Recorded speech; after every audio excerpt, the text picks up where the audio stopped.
YouTube channel में आप सबका स्वागत है। आइए आज सुनाएंगे राधे श्याम रामायण में सीता वनवास की कथा का छठा भाग। चलिए शुरू करते हैं। रामायण शुरू करने से पहले बजरंगबली बाबा का ध्यान करें। जय बजरंगबली, जय श्री राम। ये कथा शुरू करते हैं। सीता माता को लक्ष्मण रथ में बिठा के वन में छोड़ने पहुंच चुके हैं। अब उसके आगे की कथा है। चलिए शुरू करते हैं। लक्ष्मण की अवध में वापसी होगी। सीता फिर कहने लगे, अनुचित है यह बात, उचित यही सब भांति है, कौशल जाओ तात। बच्चा बच्चा भूमंडल का गुणगान तुम्हारा करे लखड़। रघुकुल नायक ही के समान सम्मान तुम्हारा करे लखड़। आदर्श गुणों का है देवर, तुम में आखा भंडार रहे। तुम सच्चे भाई भक्त रहो, भाई का तुम पर प्यार रहे। इस प्रकार आशीष दे माता उठी तुरंत, विदा किया से लखड़ को समझा कर अत्यंत। हाका तो रथ लखड़ ने, किंतु न हाका जाए। शक्तिहीन घोड़े हुए पावन उठते हाय। ज्योतिर्मयी को वन में तजकर अंधों की नाई जाते हैं। आगे को लखड़ बढ़ाते हैं, पर वे पीछे ही आते हैं। जब शपथ राम की दी उनको, तब ठीक राम के भक्त हुए।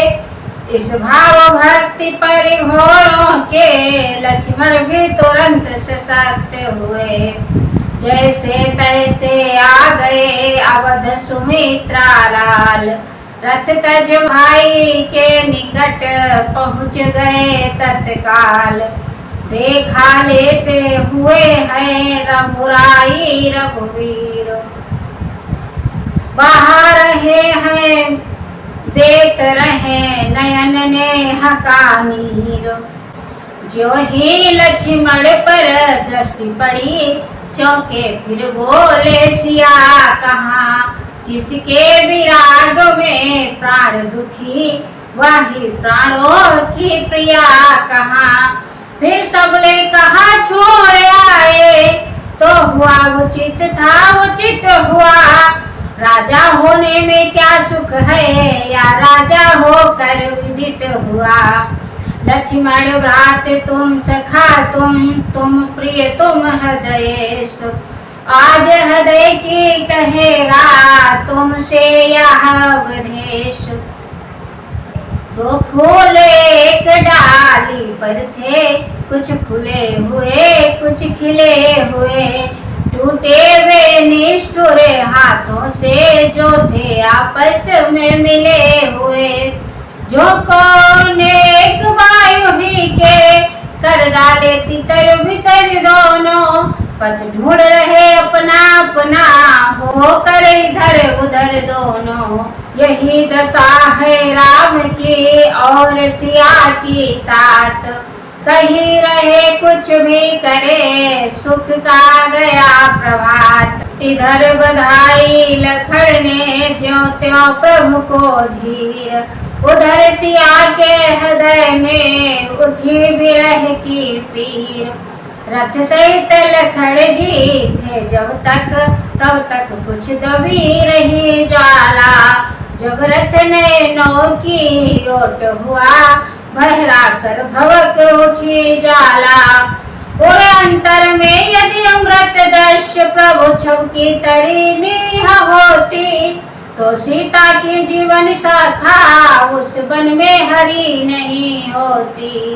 पर विधना का जो था विधान, हो कर बस रहा वही वन में। वैद्य ही बंदे भी समान, योगिन बन कर विचरी वन में। उस शांत प्रकृति में प्रिय पति का पूजन प्रेमिनी लगी करने। पत्ते पत्ते में प्रीतम का दर्शन प्रेमिनी लगी करने।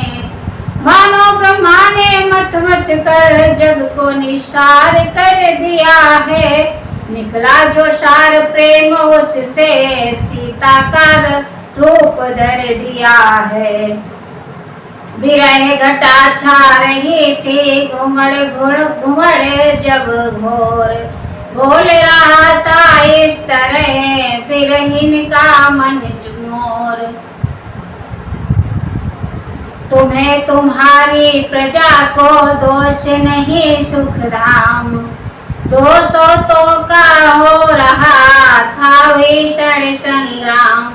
गृहलक्ष्मी ने स्वामी के संग 14 वर्षों वनवास किया।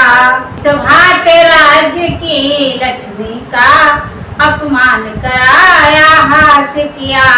अब डाह निकाला यूं उसने जो वन में मुझे पठाया है। संपूर्ण रूप से रानी बन जीवन धन को भरमाया है।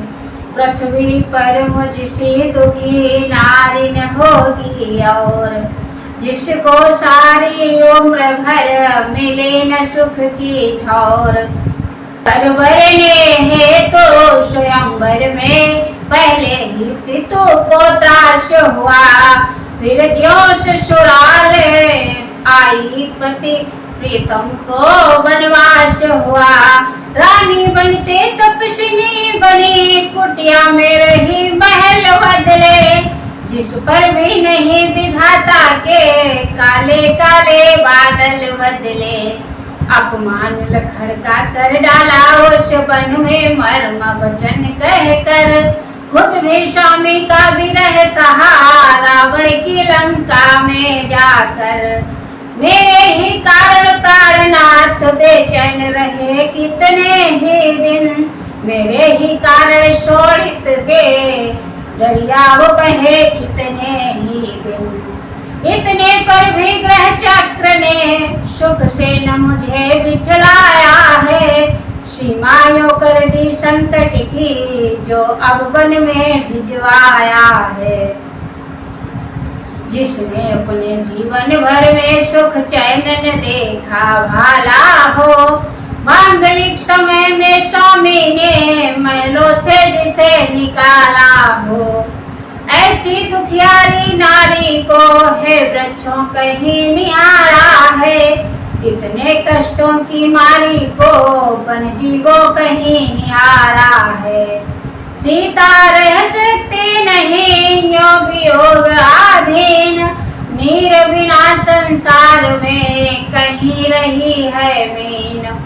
इन्हीं विचारों में हुई जब अत्यंत धीर आत्मघात करने चली तब गंगा के तीर। हुई कूदने को जब भी उस जल में तैयार। पीछे से तब कान में आई एक पुकार। सावधान इस भांति तुम करो न निज अवसान। आत्मघात से है नहीं कोई पाप महान। सीता ठहरी पीछे मुड़कर देखा कोई मुनि आते हैं। जो नाव डूबती हो उसको माझी ही पार लगाते हैं। वे आने वाले नए नहीं पहले के परिचित योगी थे। विख्यात आदि कवि भारत के ऋषि वर्षि वाल्मीकि जी थे। वाल्मीकि आए तभी वैदेही के पास। योगेश्वर थे योग से भेद गए सब भास। बोले बेटी धीरज रखो यो प्राण गंवाना ठीक नहीं। संकट में या संघर्षों में पागल बन जाना ठीक नहीं। तुम तो विदेह की पुत्री हो यो चिंता करना लज्जा है। झूठे अपेश का भाजन बन इस प्रकार मरना लज्जा है। है यही तुम्हारा आज धर्म, मिथ्यावादों का नाश करो, मिट जाएगी कलंक रजनी, रघुकुल का उदय प्रकाश करो। अनुचित है फिर भी कहता हूँ, तुम खोटी बात कर रही हो, जो गर्भवती होकर बेटी जल में अपघात कर रही हो। जाग उठी श्री जानकी सुन कर ऐसे बैन, फिर बोली मुनराज से कर कुछ नीचे नैन। क्या था हो गया मुझे क्या था, क्या सचमुच डूब रही थी मैं, कुछ ध्यान नहीं क्या थे विचार, जिनमें अब तलक वही थी मैं। वैदेही ठौर चाहती थी रघुकुल की लाज बचाने को, जीवन ही में दूसरी बार फिर पतिव्रता दिखलाने को। इतने में बहने लगा फिर नयन से नीर, देख न सके दयालु मुनि तप्त हृदय की पीर। सोचा इस संसार की है अलवेली चाल, कोई कहीं बहाल है कोई है बेहाल। जिसका पति अवध नरेश्वर है, जो अवधेश्वरी कहाती है, वही मारी मारी फिरती रहने को ठौर न पाती है। आती है बड़ी हंसी मुझको, वेदना की उल्टी माया है, सब भांति सती जो नारी है, उसने ही दोष लगाया है। इन्हीं विचारों में रहे कुछ क्षण मुनि लवलीन, फिर सीता जी से कहा क्यों होती हो दीन। रहने को ठौर तुम्हें बेटी पत्ता पत्ता दे सकता है, साक्षिया तुम्हारे सतपन की तिनका तिनका दे सकता है।